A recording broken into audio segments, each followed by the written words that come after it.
So with that, without further ado, this is Melissa Riccardi.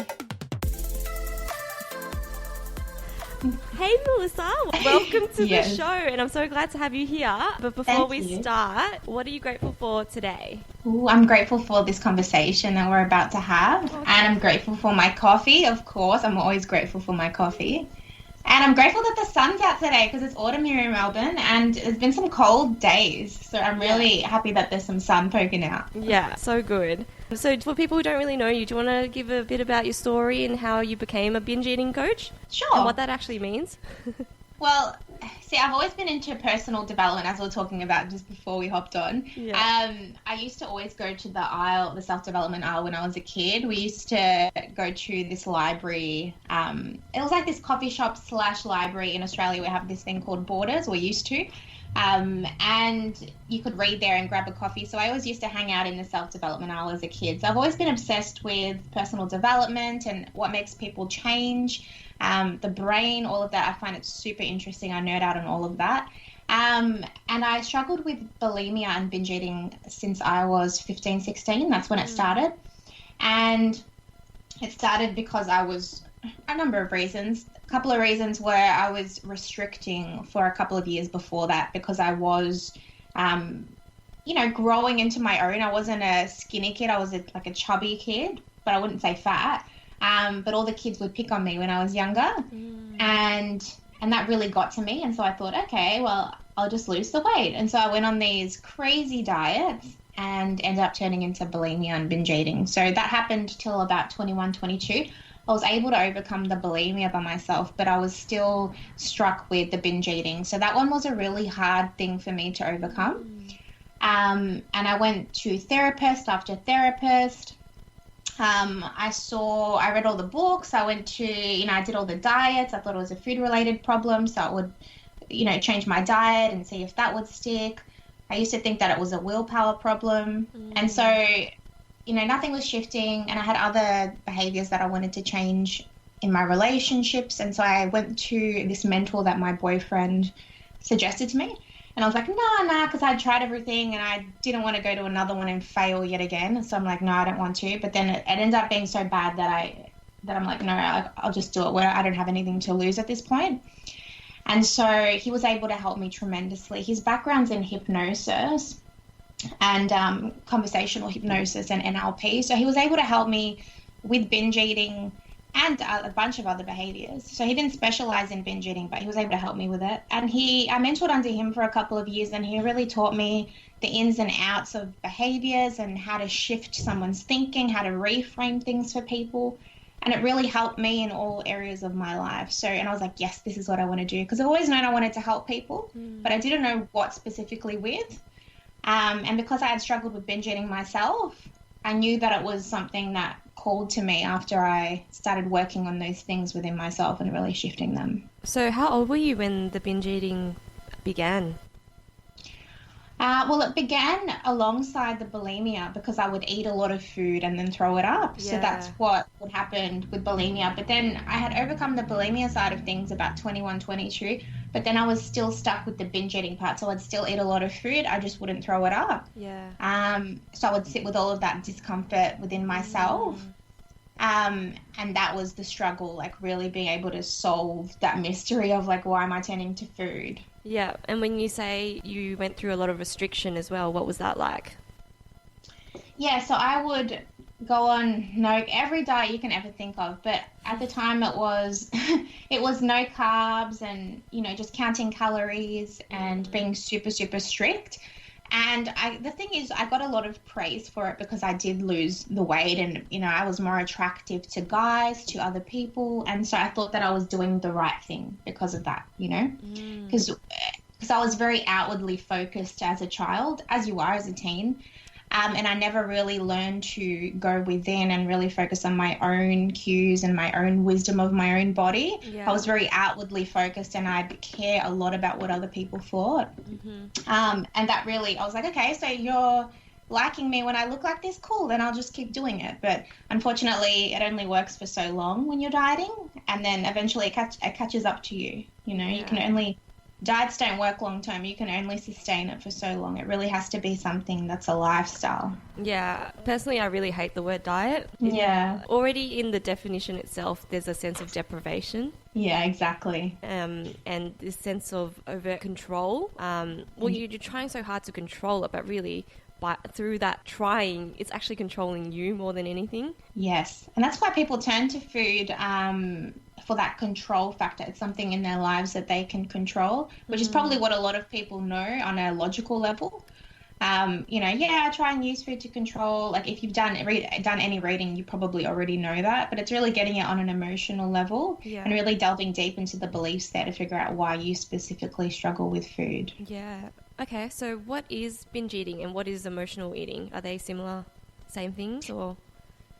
Yeah, similar. I mean, they overlap. So binge eating is basically anytime that you're using food as a coping mechanism, but I'll explain the difference between binge eating and overeating, because this one people get a bit stuck on. So binge eating basically is when it's like something is taking over your body and you need to eat right then.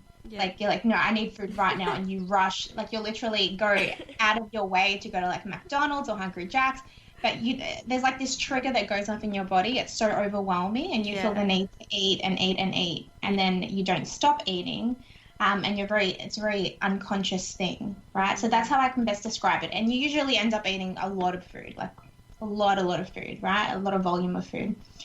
Overeating is more conscious, so you still end up eating over the amount that you're full, but you still keep eating, but it's more conscious. It's more of a conscious act, meaning it doesn't feel like something's invading your body, but it does feel like there's a part of you that just keeps eating. Even though you know you're full, you just can't help but go back to eating and going back for seconds and thirds and fourths. Yeah. So it's less sporadic. It's more slowed down, but you're still compulsive in that behavior. And emotional eating is basically the umbrella of that you're turning to food when you're not hungry. And you're turning to food for emotional reasons, to soothe something emotionally other than physical hunger. So that's basically it. So yeah, usually binge eating, overeating will turn to food for, it could be emotional reasons, but it could be deprivation reasons. It could be numerous things. It's not necessarily an emotional reason. It could be because you've deprived yourself for such a long time. I always say the three things, the three reasons why you binge eat is you're not feeling enough, you're not present enough, and you're not eating enough. One of those three things usually, or it could be a combination. I love that so much. So you're not feeling enough emotionally, like you're not feeling your emotions. You're not numbing out. Yep. You're not eating enough, so you're restricting yourself, and your body's physically hungry. Yes, it could be like it might be that day you've eaten enough, but it might not be. You have to look at your whole week. You have to look at your month. Like, have you been dieting and restricting over the past week, and now you're allowing a day to eat? Like, it's normal for you to overeat, of course. Yeah. And then not present enough, meaning you're not present to your hunger fullness cues. You're not present to the food itself. You're not present to how your body's feeling. All of those things. Yeah. So interesting. Let's go into not feeling enough, because I think that's a really big one. That people, that's my favorite. Yeah, that's my favorite. But that's why I chose it. Because I don't think people realize consciously that a lot of the time when they are reaching for that pizza or like that extra slice, that extra meal, whatever it is, that they're actually trying to numb and run away from certain emotions and states of being. So can you talk a bit about why not feeling enough has such a profound effect on our eating patterns? It's difficult to pinpoint that you're eating for emotional reasons, because a lot of the time, if you are turning to food when you're not hungry, it's usually because you're so numb from your own body, or you're trying to get away from your own physical body because it's painful to live in. Like, there's some uncomfortable emotion that's uncomfortable for you to face. So you may not even be aware of it because you are so disconnected from your body. Yeah. And so the chances are there's a good chance that if you don't know what you're feeling on a regular basis throughout the day, if you're not tuned into the subtleties of your emotion, if there's particular emotions that you don't feel comfortable feeling, if there's particular emotions that you feel consistently throughout the day, like anxiety, sadness, and you can't escape those emotions, there's a good chance that you are turning to food when you're not hungry for emotional reasons.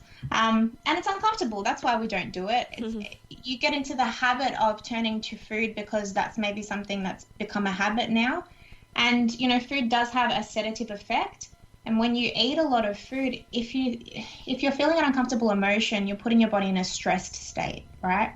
Yeah. Because you have particular thoughts about the emotion. Not because of the emotion's bad in and of itself, but we have thoughts about that emotion, like, oh my gosh, sadness, like it's dangerous to feel sad. Oh my gosh, like, because we have memories of our sadness as a child, however that was reflected to us. If it was okay to feel sad when we were younger, if it wasn't. And so we bring all of that into adulthood. And what happens is, if you're feeling this emotion of sadness and you don't have good memories of being met in that sadness and feeling comfortable in it and knowing how to process it, then it's going to create a stressed response in the body, right? So our body's going to be seeking relaxation in order to move on from that, because that's how you basically soothe yourself, to get back into the relaxation response. And that's where people that struggle with binge eating and overeating, they turn to food in order to create that relaxation response. Because when you eat a lot of food, what happens is you eat a lot and you end up being so full that the body can only digest food in a relaxation response, in a relaxed body, right? Because digestion shuts down when you are in a stressed body. Because if you think about it, if you're being chased by the lion, you don't want to be having to worry about where you're going to get your next meal from. You're just trying to survive. So you're running away. Digestion shuts down, partially or completely, depending on how stressed you are. Your metabolism shuts down, your metabolism, your calorie burning capacity, all of these things shut down in order for you to survive, because there's a threat there. And this is one of those threats. It's just a perceived threat that you have in your mind. It's not a real threat, but it's a perceived threat, but your body experiences it the same. So what happens is, relaxation, you eat a lot of food. And when you eat a lot of food, like I said, the body can only digest food in a relaxed body. So what it does, you let out a sigh and it starts to get to work on digesting the food. So when you eat a bunch of food, you'll realize you'll be so full that you're like, oh, I'm so full. And that sigh is the beginning of the relaxation response, so your body can get to work on digesting, but at the same time it soothes you emotionally. Yeah. Also, to add to that, there's certain types of food that we crave as well when we're in those stress states. A lot of the time they're like high calorie dense foods. Yeah. Because your body's like, oh my God, I need energy. Like I need this extra energy in order to survive that lion and in order to run.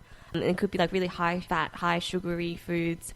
And even like starchy, carby foods, they're able to give your body that serotonin hit Absolutely. on a neurological level in order to calm the nervous system down, so that 100%. So that you can actually return back to that parasympathetic state. So yes, and it's also a ground. Like those foods are very grounding. Yeah. They have us be in our bodies and like calm us down and soothe us, because in order to be soothed you have to feel grounded in yourself. And if you feel uncomfortable with your emotions, anxiety, you're going to be like up in your head, up there, so then you've got to get grounded back into the body. So you use food as a way to do that, people that struggle with food. True. It's not like I've ever been like, oh my God, I'm craving broccoli.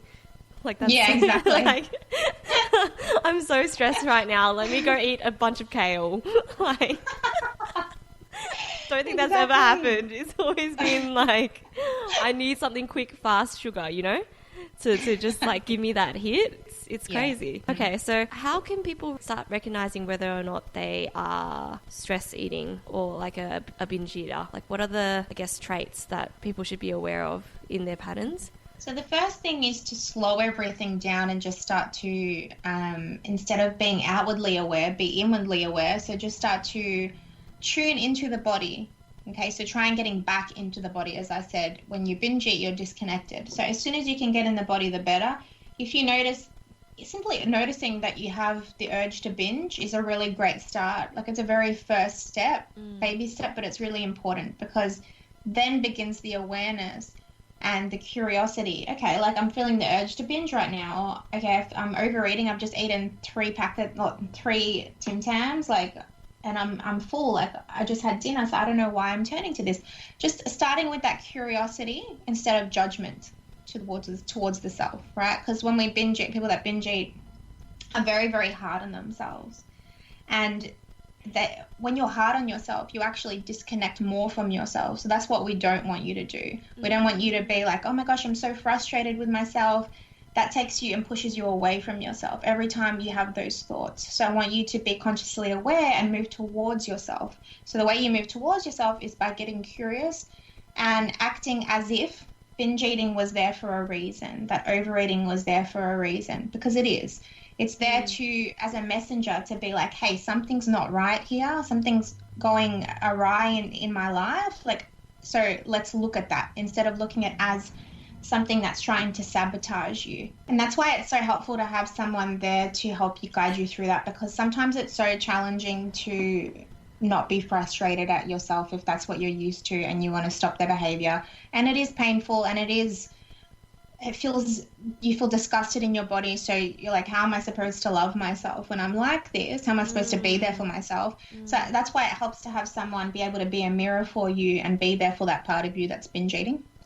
But if you can imagine that part of you that's binge eating as a separate self, as like a little child that's binge eating because she needs your help somehow, it's always good to think of her like that, because then you think of her as a separate person. And as a little girl, you're not going to really dismiss that little girl, right? For you, you'll dismiss yourself, but if you see her as something separate to you, it helps to look at it like that way, as a little child, as an inner child.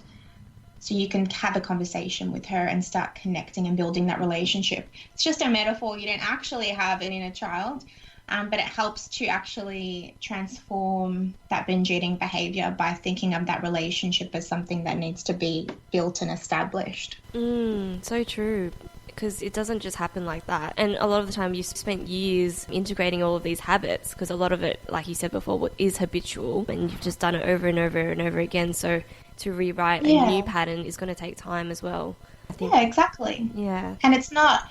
So that's the thing. A lot of people want to stop binge eating straight away and that's their goal. But I never want that to be the goal initially. I want the goal to be you connecting with yourself. Because that's a massive goal in and of itself.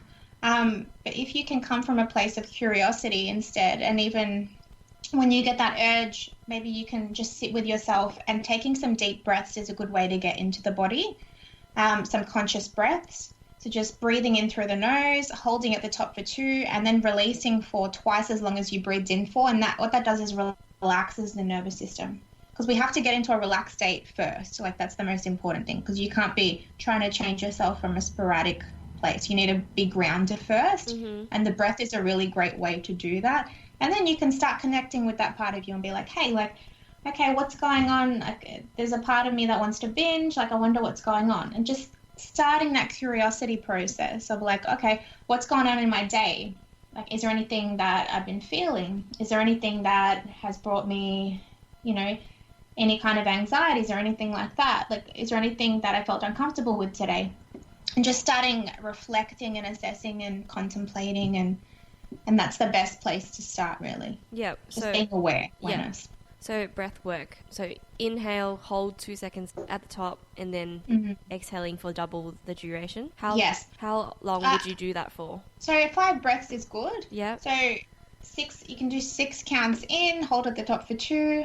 Do 4 counts in, hold at the top for 2, and then breathe out for 8. But the thing is, if you're new to breathing like this, because a lot of us breathe through the upper chest, and it's anxious breathing where we breathe up and down, right? Yeah. So we want to be breathing through the deep belly.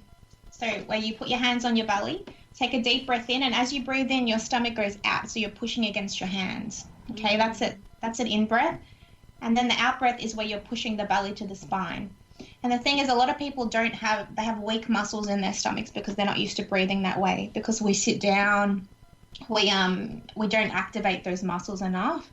But a good way to do it is when you're lying in bed, first thing in the morning or late at night. When you're lying in bed, it's easy to see your belly go up and down. So that's a nice way to practice it. Yeah.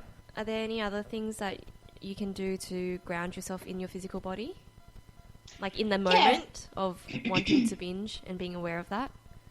Yeah. The best thing to do, the breathing one is a really instant one that relaxes the body.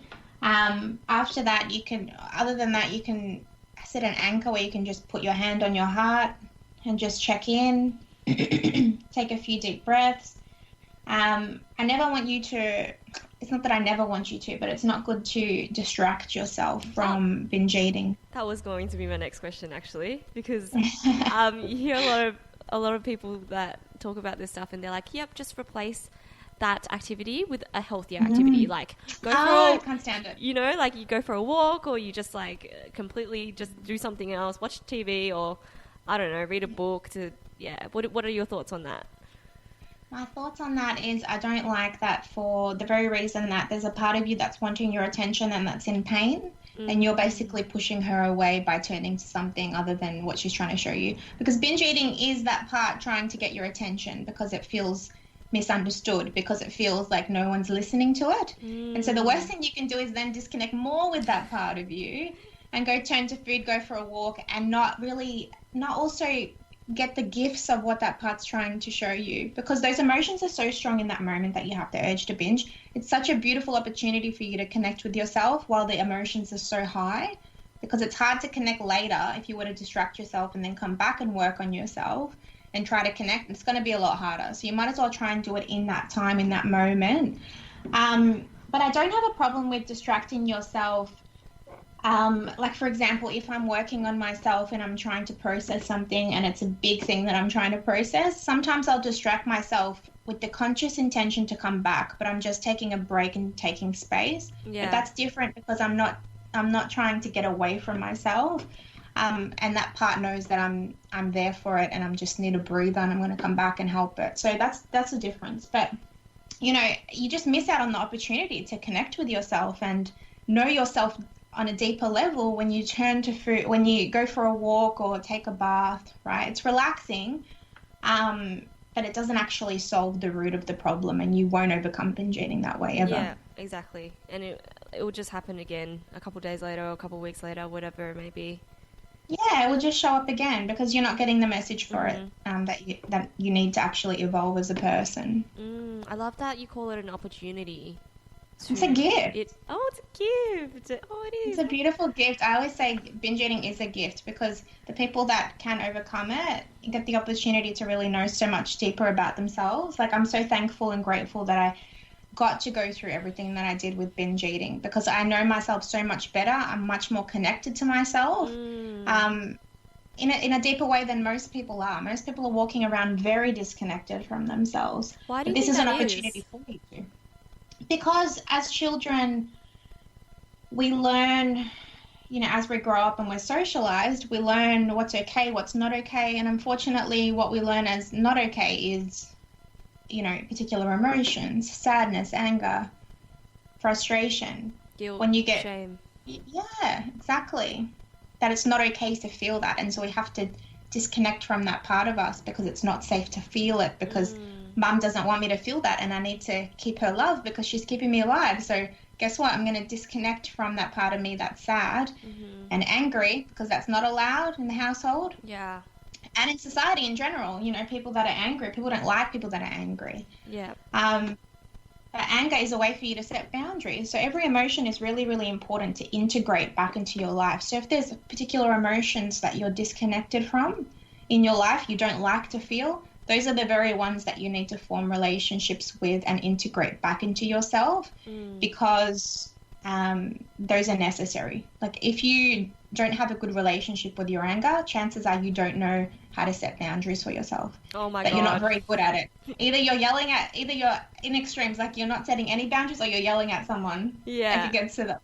Oh, You know? I could totally relate to that when you said anger. Cause it's so funny. Because as a child, I never really expressed anger because I was punished for it so much in my household. And coming from an Asian family where the way to do it is to be passively aggressive, you know? Like, yeah, you have to keep face, right? Right. And then you have to maintain that hierarchy of respect to your elders. So to be angry is just like one of the most disrespectful things that you could do as a child. So I just never really felt safe to express my anger until a couple years ago. I went through a breakup and a lot of my boundaries had been so crossed, and I didn't even know I didn't even know I had boundaries until they were that crossed. And then there was one day when I just lost my absolute shit. Like, I lost it. And I'm kid you not, it was like 20 years of this built up anger inside of me that just came out. And I was like, in that moment, I still remember it so clearly. It was so liberating but scary at the same time, because it was the first time I allowed myself to feel that anger.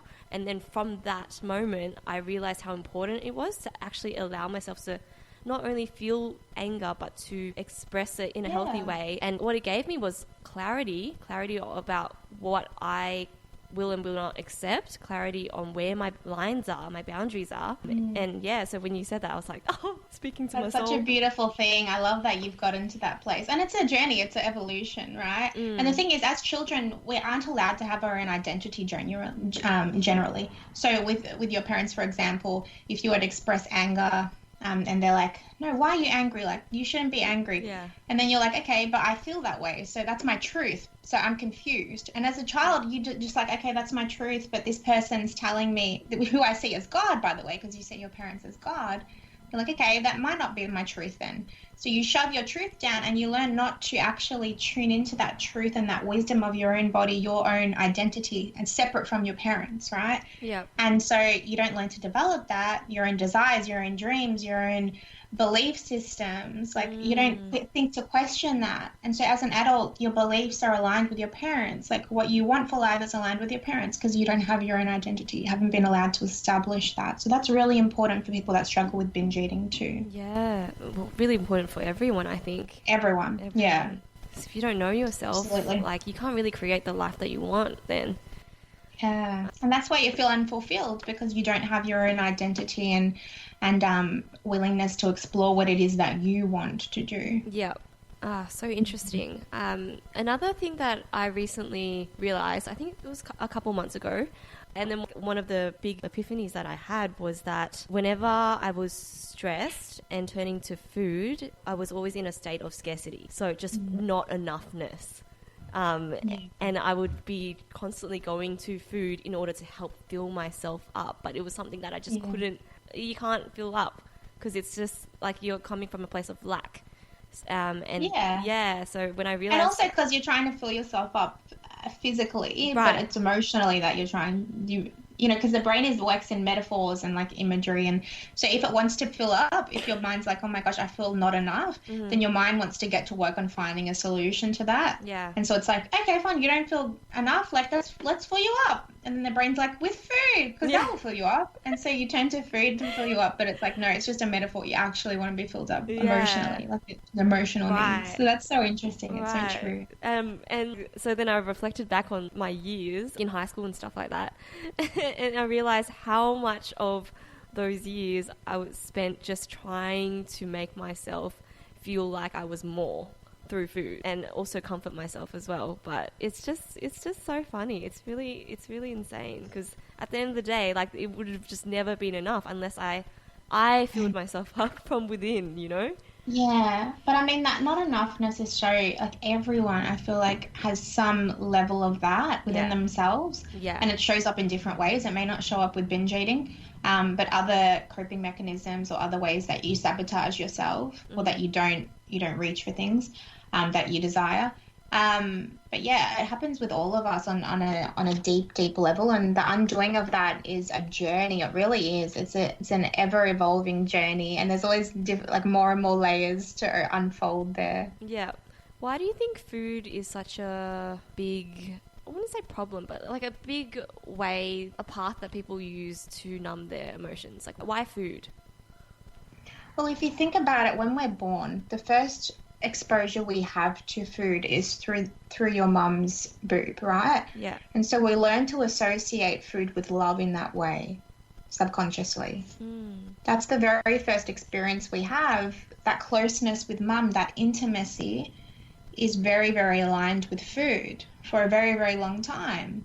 So that's a very early memory and subconscious memory that we have with food. And it also does have, you know, if you've grown up with a family where they've used food in a way that symbolized love, could be also the way, like with European families or families in general, they're like, eat, and that's how your parents show their love, or that's how your grandparents show their love traditionally, and they feel offended if you don't eat. So it's very much, food is very much tied into love, in our society. So that's a really, really big reason. But another one is simply because food is so accessible, and it does temporarily soothe you and make you feel better in the moment. It might not make you feel better the day after, but it does help numb out some of those uncomfortable feelings. It's the easiest thing to turn to. So true. And then there's drugs and stuff like that, but food is a very easy thing to get a hold of. Yeah, and it's not as stigmatized, because we all, like, on a survival level, we need it, right? In order to fuel ourselves so we can live. Whereas and that's why it's so challenging. Yeah, exactly. And like at least 3 times a day we go to it for our meals. So it's just one of those things that's so deeply integrated into our lifestyle. And we learn to celebrate with food. Like, every reward is with food. Like, let's go out to dinner or whatever, for your birthday or whatever. So, you know, food, like you said, is very, very, like, it's weaved throughout our whole being. Like, it's very hard to separate yourself from that. And so that's why it's so hard for people that struggle with binge eating. It's really hard to establish a good relationship with it if you don't, because you've got to face it, like you said, 3 times a day minimum. So. Yeah. Okay, so let's say someone's realized that in that moment they're really feeling the urge to binge, or they've already started a little bit, but they've been able to step back and create an awareness of that, and then they've taken a couple of deep breaths to try and ground themselves in their body. What would they do next in order to help break that cycle? So the best thing to do next, so you've taken the deep breaths, would be to connect with the need of that, or validate that part first of all. So just say, hey, like, I see that you're turning to food, and like, there's a part of me turning to food, and then connect with that part and be like, hey, like, what's going on right now? You feel the need to eat, and actually connect with that part and communicate with it as if it were a separate person. Like I said, I know it may seem silly at first, but it's a really, really powerful technique that I use with my clients. So just connecting like you would a friend or a little child, and being like, hey, like, what's going on? Talk to me. Why do you feel the need to turn to food? Like, what's going on? And allow yourself to sit in that discomfort and that uncomfortableness, because the uncomfortableness is a gift, and that's how you're going to grow. You should always give people the gift of being uncomfortable, I say, because that's how they grow, you know? And so just sit with that part. Usually the parts of you that feel scared or sad or whatever it is, they just need someone to sit with them and to be with them. Yeah. Because so it's true. like little children don't need much. They don't want like $1,000 toys. They just want you to love them. And that's what these parts of you want. That's why they're trying to call out your attention. Because if you think about it, putting on weight is like the worst thing that a woman can have done to her, like, in her life, right? Like, it's a stigma. Yeah. And that's the way that those parts get your attention. Because they're Right. like, okay, I'm going to get your attention. Let's put on some weight. Through binge eating and overeating. So now you have to look at it. Wow. Now you have to face it because you don't have a point. It's a really great way that that part of you is so smart to do that.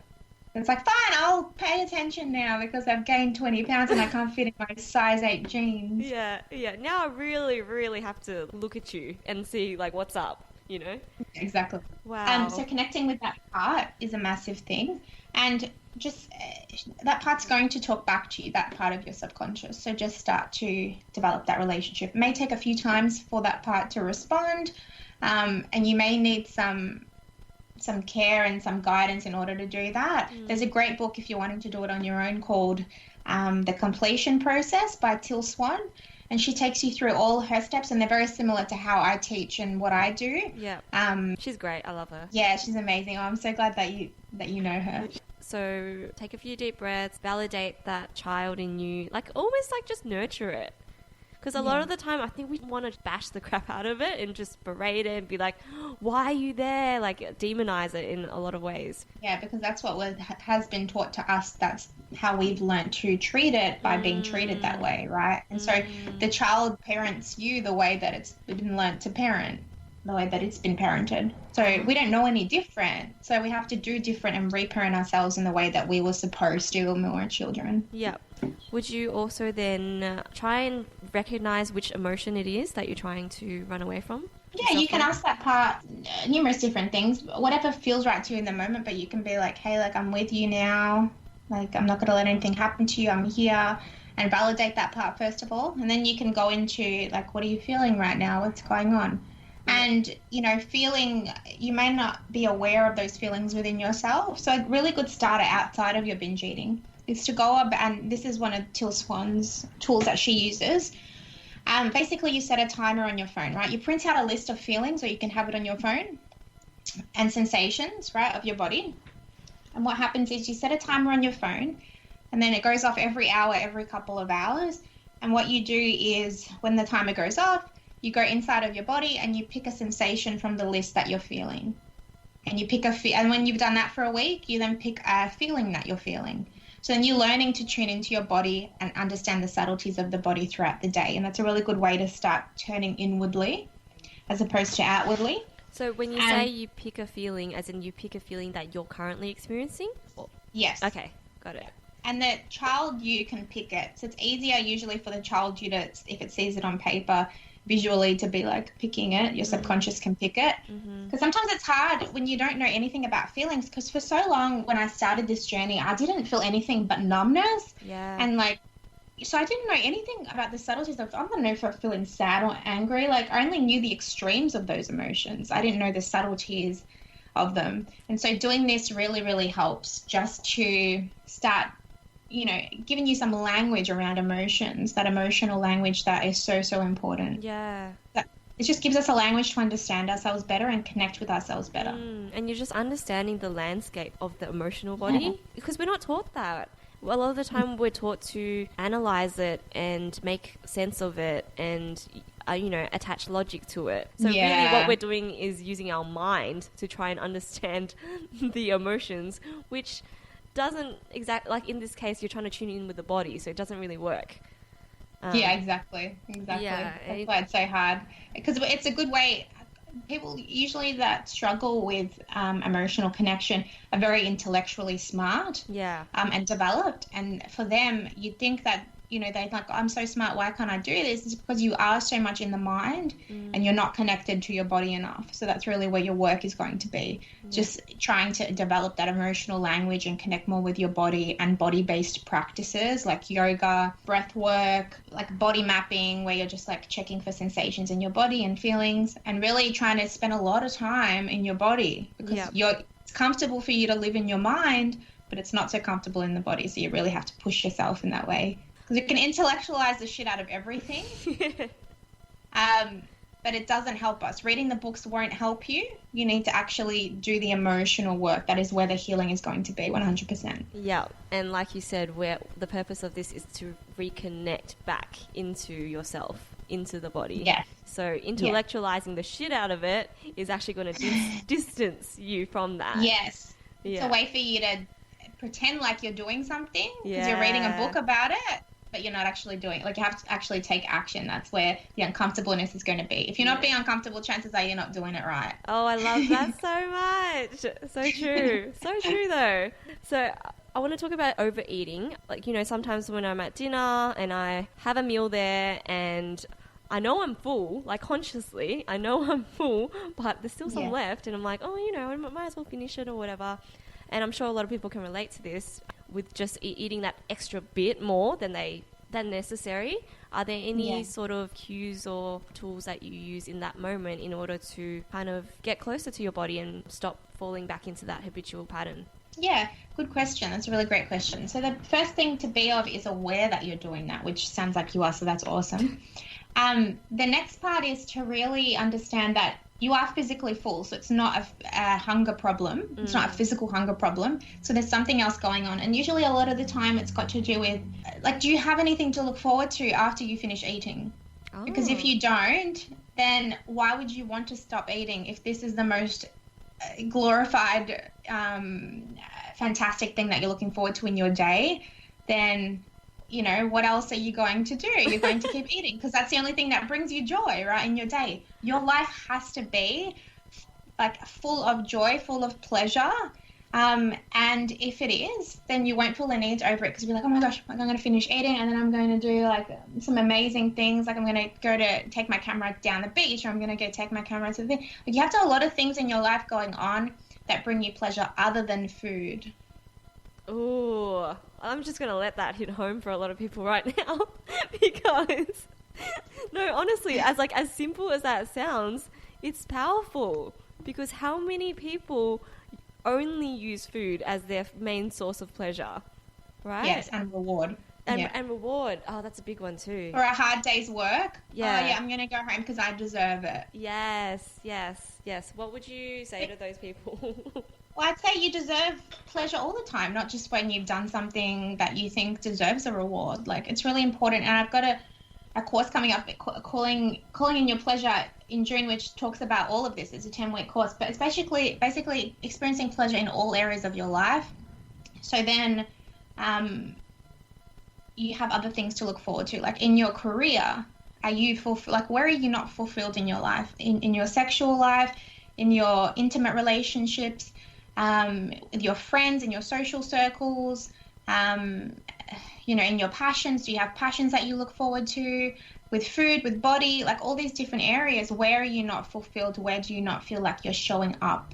Where do you feel like, even though you're going through the actions of these things should give me pleasure because I enjoy them, but I'm not really getting the fullness of the enjoyment, and that's got to do with blocking off your pleasure. And the chances are we feel comfortable in some areas experiencing pleasure, but then some other areas we're like, no, like shut it off because it's uncomfortable. There's some pain there and we don't want to face it. Right. But then when does pleasure turn into overindulgence then? Like, where's the line? You know? Pleasure turns into overindulgence when you don't experience the full capacity of pleasure. Oh. Like, for example... That's so good. Wait. Yeah. I just had a light bulb. Yeah, keep going. Because you judge yourself for the pleasure. That's the only reason that you overindulge, because you feel like it's going to run out, that you don't deserve it. You have particular thoughts about it, beliefs about it, about experiencing pleasure and joy. You don't feel comfortable feeling it. Like, for example, people say, oh, but I do enjoy my food. Like, I enjoy chocolate. But do you have beliefs about chocolate that are like, oh my gosh, this is going to make me gain weight. Oh my gosh, this is, this isn't good for me. This isn't healthy. Like, and that's a stressful thought, right? And that's going to it's going to disconnect you from your pleasure and being able to fully experience that pleasure. So usually people aren't at their capacity when it comes to pleasure. Just because you're allowing yourself that thing doesn't mean you're experiencing full pleasure from it. Oh my God. I just had a light bulb moment when you said that. So, holy crap. Okay, so... So as you were saying that, I just realized that a lot of the times when I had been overindulging, so binging, or just eating more than I needed, in those moments I had, there was this huge underlying tone of, I'm not going to be able to eat this again. As in, like, I'm not going to allow myself to fully enjoy this again because of the restriction or the guilt or the shame or the fear of gaining weight. There's a huge undertone of that. So that in that moment of overindulging, it's like this scarcity. That's, well, I'm not gonna be able to have this again. So I might as well just eat everything. Yeah, exactly. Yeah. Exactly. That is exactly right. Wow. Thank you for that. That was just like You're welcome. Moment. Okay, wow. So I'm curious, what's your relationship with food like now? My relationship with food now is amazing. I would like to, now I'm starting to get into baking and cooking, and I never thought that I'd get to this place because I never really used to like doing those things. But now I'm all about pleasure with food, like full pleasure. So I'm wanting to learn how to cook, amazing food so I can experience the capacity of my pleasure when it comes to food. But food is in my life. Sometimes, I don't really think about it. It's not something that is high on my list. It used to be something that I was so obsessed with, through dieting and just always focusing on it. Now it's not something that is the priority in my life in terms of it's something I look forward to, but it's not something that is the thing that I most look forward to because I'm living such a full life now. And I have so many other things that I enjoy doing. that food isn't, sometimes it's not so pleasurable for me, in the sense that it's not the most pleasurable thing. So I don't rely on it to fill that pleasure bucket for me. Yeah. But yeah, I have a great relationship with food at the moment. Yeah. How long did it take you to get here? It took me a couple of years, a good couple of years. And it's a journey, and it's a constantly evolving journey. But I do notice, though, that, you know, when I do notice, if I am occasionally, I don't binge eat over anymore, but I'll notice if there's things going in my life, that I'll notice that maybe I'll reach for that extra bite of food, you know, and I'll be like, okay, like something's going on there. So I feel like food will always be that indicator and messenger for me, to be like, something else is going on in your life. You need to focus on it. It's a warning sign that will go off for me from that part of me. Yeah. To let me know something's going on. And I think that's really important too. Just because you have a great relationship with food, that also includes overeating sometimes. Like that's normal eating. Like sometimes the point is it a choice that you're doing that? You know, are you making the choice to overeat, or is it something that, you know, you feel the urge to do and you can't stop it? For me, I have that choice. Because it's a conscious choice rather than a unconscious pattern. Exactly. It's important. I'm all about creating more choice for you, not less. So you have the choice to overeat if you want to, or you don't have to. You have the choice to eat chocolate if you want to, but you don't have to. It's all about creating more choice for people. I'm never about, you always have to eat when you're hungry and stop when you're full. No, but sometimes the food is really good and you want to eat more of it. Can relate. Yes, so true. Yeah.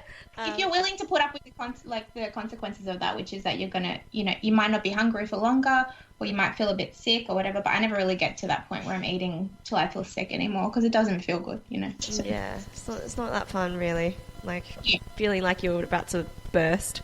Nah, and I always know the food's available to me whenever I want it, so I don't stress about it. That's such a beautiful way to look at it. I want to talk a bit about eating healthy because you should versus eating healthy because you want to. Because I think I saw a post that you wrote. I don't know when. It was a couple of weeks ago. And I read that and I was like, wow, that's such a great way to... I've never really looked at it in that way. And can you talk a bit more about that? Yeah, so it was about, you know, other people are eating a certain way. You look at them and you're like, okay, she's drinking a green smoothie at 10 a.m. in the morning, so that's obviously something that I need to do in order to feel healthy. The thing is, it's really important that we're turning inwards and seeing what it is that aligns with us and our bodies and our desires. Because for me, I'm not one that stays up late at night. And in regards to my business, for example, people work 20 hours a day, like they're hustling hard. That's not my life. Like, I want my life to be how I want it to look. And it's not going to look how, like, Gary Vee. I don't know if you know Gary Vee, but like, I don't think anyone wants to live his life. Yeah, exactly. Like, yes, I want to make a lot of money. Yes, I want a thriving business, but I'm not willing to give up certain things, and I don't think that I have to. Yeah. In order to get what I want, and it really comes down to the beliefs that you have. But health should always be an extension of you. It shouldn't be something that you're just a behavior that you're taking on because someone else is doing it. Right? It should always come from your own identity of what you want, the person that you want to be. If you want to be the person that drinks green smoothies, if it feels aligned to you, if it makes you feel good, then great. But if you're doing it just because you think it's the right thing to do, you know, there's many ways that you can be healthy. It may not be a green smoothie. If that's not something you enjoy doing, it doesn't bring you pleasure, then don't do it. And to add to that, I feel like a lot of people borrow their goals from other people before 100%. Even getting really clear with what their value. They borrow other people's values as well, right? Because they don't they haven't tuned into themselves and been like, okay, well, what do I actually value? What do I want to create out of my life? Who do I want to show up as? So instead of doing that, they look around them and then, you know, see someone that's like, you know, kicking ass in these certain ways, and they're like, okay, well, if they're kicking ass like that, I probably should do that too. And we're constantly comparison. And then we're constantly borrowing things like, well, she's having a green smoothie, I should have a green smoothie in the morning. She's working out X amount of times a week, I should be doing that. Stuff like that. Yeah. And it's about going back to that identity piece, like establishing your own identity and being brave enough to step into that. like that being different from everybody else or from the person, you know, your mentor or whoever it is, like, and not comparing yourself. Like, that's really, really important, like staying in your own lane. Yes. Because it's hard enough to work on ourselves, then also compare ourselves to everyone else as a benchmark to like live up to. Like, at the end of the day, if it doesn't make you happy, if it's not something that brings you joy, then like you have to live with yourself for the rest of your life. No one else does. Yeah. So only do the things that bring you absolute pleasure and joy and actually excite you, because like I said, you're going to be living with yourself the rest of your life. No one else is. Yeah, exactly. And are you trying to recreate what you think about their life? Not even their life. You're trying to create a perception of their life. Exactly. And what for? You end up with this life that you didn't even want in the first place, but you thought you should have created because you thought that you needed to be this person. Yeah, that's so important to know. That's so true. And because we look at other people and we're like you said, their highlight reel, we look at it and we're like, oh, like that's what I need to become in order to be happy or like be successful. But no, there's so many different ways to go about it. And success and happiness isn't based on those things. It's based on a feeling within yourself, like not the behaviors. Yes. So it doesn't matter what behavior you do. If you're unhappy within yourself, then it's just a moment, you know, in 10 months time, you might want to drink green smoothies because it feels, but if you don't want to now, like in autumn, I don't really drink green smoothies. It's not for me. And well, then I better not drink green smoothies in autumn. Taking note. It's important also to let go of the goals that you say that you want to do but aren't aligned to you right now. Like, let go of that space within your mind that says, oh, I'm going to start yoga on Monday, and you have said that for a year, and if you're not actually going to do it and commit to it, then just let it go for now. Like, you can pick it up later if you want to when it feels more aligned. Yes. Oh, that's so nice that you say that, because we have a right to change our minds. You know? Yes, 100%. On our beliefs, on our thoughts, on what we desire. Yes. Oh, well, I forget that sometimes too. Because I set these goals and then I'm pretty hard on myself a lot of the time. So when they don't come into fruition or when I haven't made time for them, I'm just like, I'm so mean to myself sometimes. I'm like, well, you said you were going to do it. Why didn't you do it? But really, sometimes it's because like I didn't really want to do it, or sometimes like, you know, other things prioritized above it. And like, that's okay. Having a moment with myself and being like, well, you know, you have a right to change your mind. You don't have to do it now. And even if you don't want to do it now, that's also very okay. Yeah, like in my business, the past few days, I haven't been, like there's a part, I haven't been wanting to work because the last couple of weeks I've worked quite diligently on trying to get people for the pleasure course. And the past few days, I'm like, oh, okay, I'm just going to, what feels aligned the most right now is just to rest. And it's really, really hard for me to do that. That's one of the most, like, it's not easy for me to push myself, but to actually relax and know that even when I relax, then I'm attracting the people that I need to in my business and all of that. And actually feeling that, and coming from a place of abundance in that way and being like, no, like even though I'm resting, I'm attracting even more people to me. Like, believing that and changing my beliefs about it is really, really important. But because resting, you know, people have this thing about resting, like, oh, it's lazy. You should be working hard and hustling all the time. Yeah. I'm like, no, like, do what suits you best right now. And if your body needs like a week break or whatever it is, then so be it. Yeah, I can totally relate to that, because whenever I do have rest days, I'm like, what are you, like, get your shit together.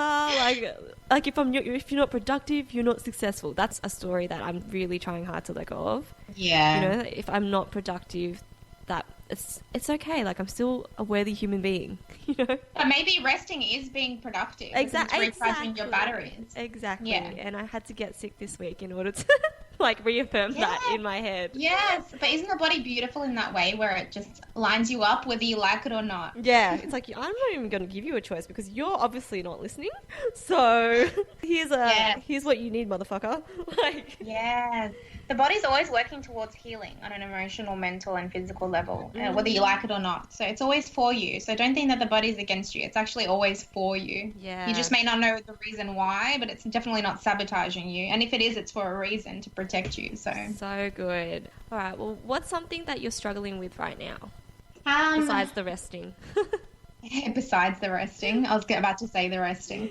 I think just finding that balance with, in terms of my business, finding my flow, finding my balance between doing things that I want to do versus things that I know I have to do, but coming from a place where both of those are aligned in my business, if that makes sense. So like trying to get people for the course, like trying to distinguish between knowing if, like aligning those two up, where it's like working from a place of not have to, but because it feels good. Because creating the course was great and I've had a lot of pleasure with it.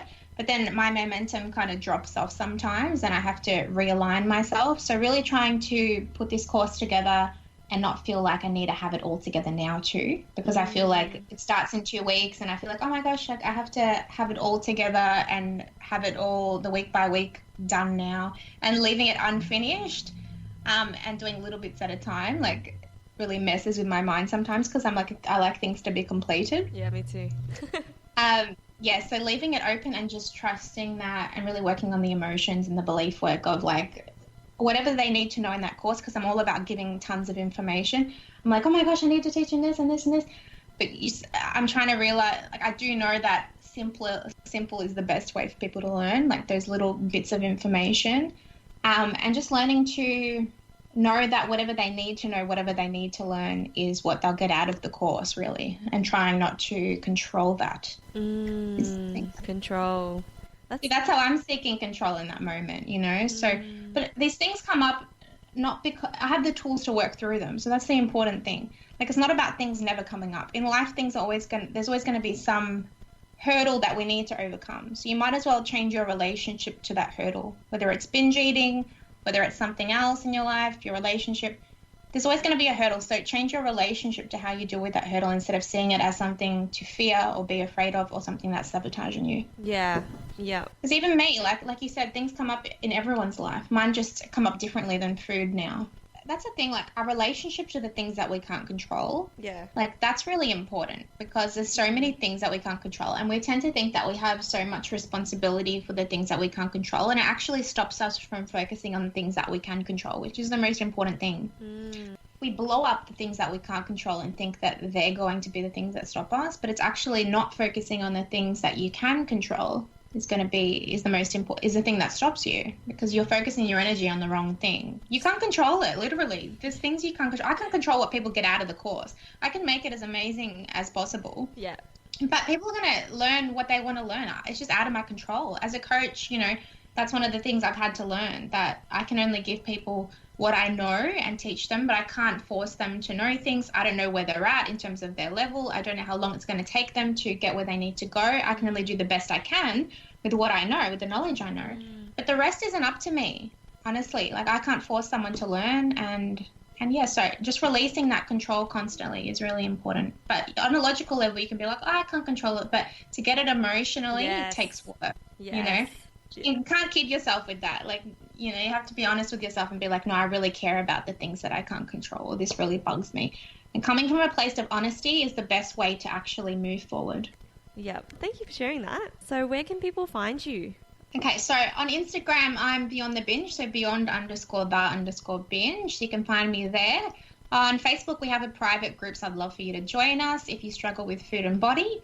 That's just Beyond the Binge. You can just type it in Facebook, or it's just facebook.com/groups/Beyond the Binge. And yeah, feel free to add me as a friend too. I love mingling with people and getting to know you. And I'd love to know if anyone has enjoyed this podcast. Just reach out to me and let me know how this has impacted your life. You know, I love hearing those stories. Yeah, it's nice when you get feedback, because you actually don't know who you impact sometimes until you get that random message and it's like, oh, thanks universe. Oh, I'm doing okay. And thank you so much for creating such a platform for people to learn and to grow, you know, because back when I was struggling, we didn't really have, podcasts weren't really that popular, you know. They weren't a thing. These days you have YouTube video, you have so much information. Oh, you're welcome. Thank you. Final question, well actually 2 questions. What would your life look like right now with 5% more courage? Oh, I love that question. That's awesome.